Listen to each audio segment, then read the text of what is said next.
In this video, I'm going to show you the 3 best back exercises to do every single day to keep pain away. Stay tuned.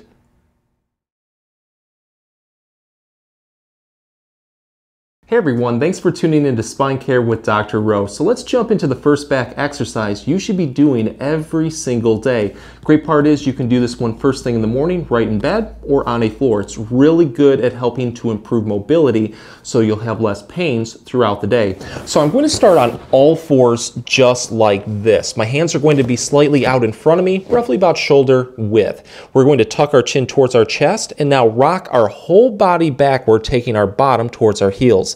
This is known as the child's pose, and it is one of the best exercises you can do for back pain relief. So keep going down. You should feel a great stretch form through your whole back. I pretty much feel it from the base of my neck all the way down to my tailbone. When I can't go any further, this is how I'm going to take it to the next level. I'm going to allow my chest to sag downward towards the bed or the floor, really trying to open up the area in between the shoulder blades. And then I'm going to take my fingers and just crawl forward like this. Again, this is a great stretch. You want to hold this one comfortably for 20 to 30 seconds and do nice, slow, controlled breathing. Let out as much tension as you can. From there, you're going to rock forward, take a breather, relax, and then repeat this one 3 times. And with each repetition, try to build into it just a little bit more. Why I really like the child's pose is because you can now experiment with different positions to open up the back a little bit more. This one is great if you have one-sided lower back pain. So whatever side that you're having back pain, let's say it's your right side, what you want to do is slightly tilt your shoulders and hands towards the non-painful side. So I'm going a little bit towards my left, and then repeat this. You're going to notice it hits that right side just a little bit more. So I would experiment with going towards the left and also towards the right. You're going to find that one position just offers you the most relief. At that point, throw more repetitions in. So next we're going to move on to the Cobra, which is going to focus a little bit more on stretching the core muscles and the hip flexors, big instigators of back pain. So for this one, we're going to start right on our stomach. A very important note about this exercise, we want to keep our hips and pelvis flat. So don't lift up on them like this during the exercise. Instead, all movement is going to come through our back like this. So let's start with the half cobra or the baby cobra. What I'm going to do is just support my upper body weight onto my forearms like this. They're roughly in a V shape. I just put my hands together. The goal with this exercise is to feel a gentle stretch right over your front core muscles and also into your hip flexors right here on the front of your thighs. I also feel a little bit of a stretch right in my lower back, but don't go to the point where it's causing any pain or discomfort. In this position, again, you're going to hold it for 20 to 30 seconds and do nice, slow, controlled breathing. If you need to relax, just lower your chest down like this. I like to do this for 3 repetitions. Build into it with each repetition. If this is a little bit too easy, what you can do is go into the full cobra. So you're just going to take your hands, put them off to your side, right at shoulder level, and then you're just going to tuck your elbows in, and then press your chest up like this. Again, keeping the hips flat. Don't raise up on them.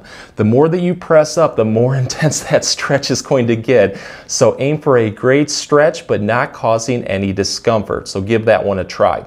So the last movement that we're going to do is called the scorpion, and this is a personal favorite for many because there's a really good chance it's going to end in a satisfying self-pop, crack, or release in the lower back, but don't try to force it. If it goes, it goes. So for this one, I'm going to start in that baby cobra position, just resting on my forearms again. But this time around, we're going to put our legs together and have our knees bent roughly at about 90 degrees. What I'd like to do is keep my stomach and my chest right here flat, and I'm going to do just a slight rotational movement right here, moving through my lower back and through my hips. So I'm just going to lower my legs down like this.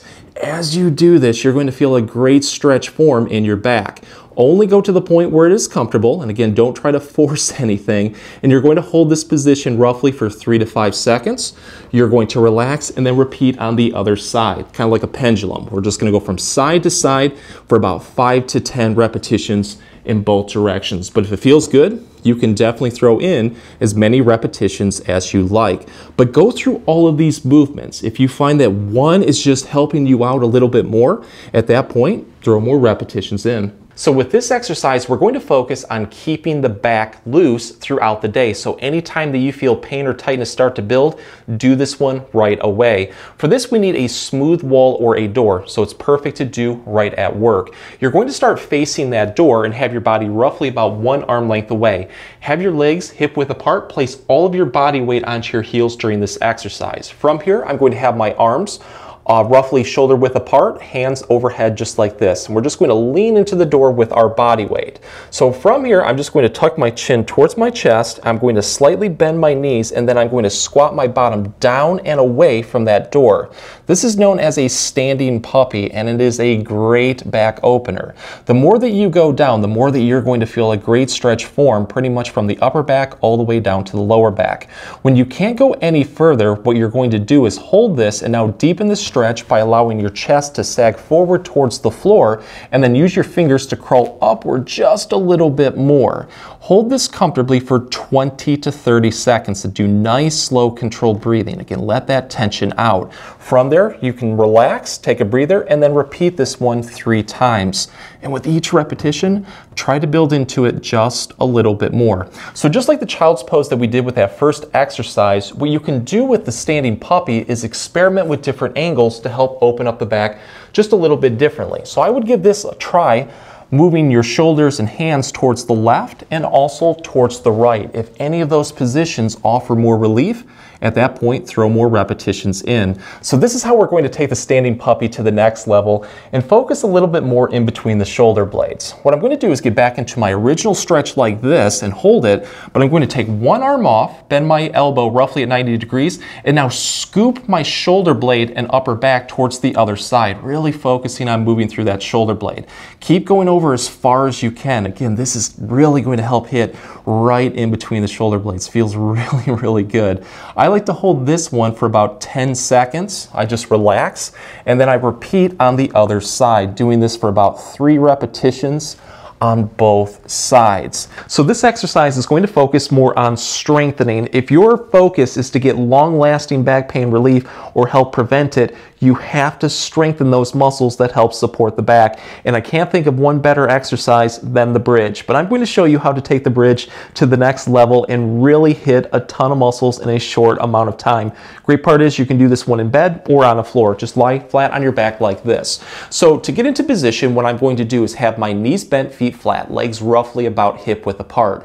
We're going to start off by bracing or tightening our core muscles. It's kind of like sucking your belly button right here towards your spine. You should feel everything tighten up. From there, we're going to hold that and then squeeze the glutes. You want to hold this position during this exercise.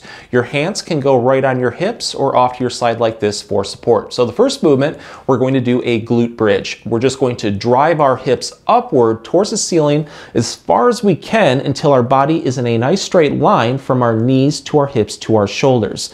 If you're unable to get into this position due to pain or weakness, do the best you can. Hopefully over time you will gain strength and flexibility to get into this position.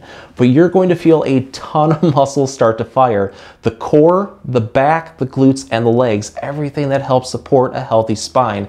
You want to hold this one comfortably for 5 seconds. You're going to relax, take a breather, and then repeat this one 10 times. And with each repetition, try to build into it just a little bit more. If it feels like you have a little bit more energy, you can always throw in another set or 2.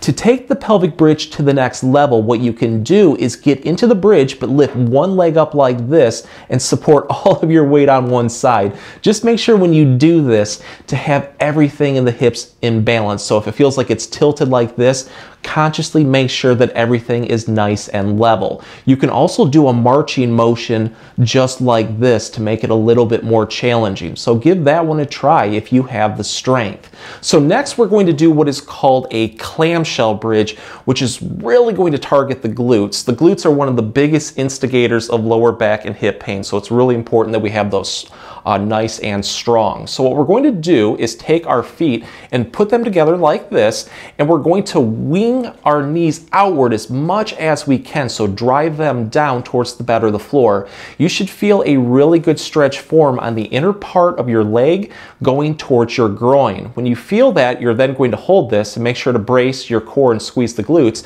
Take your arms right here, put them off to your side, and then drive your hips upward into that bridge position. You're going to feel it a lot over those glutes, just like this.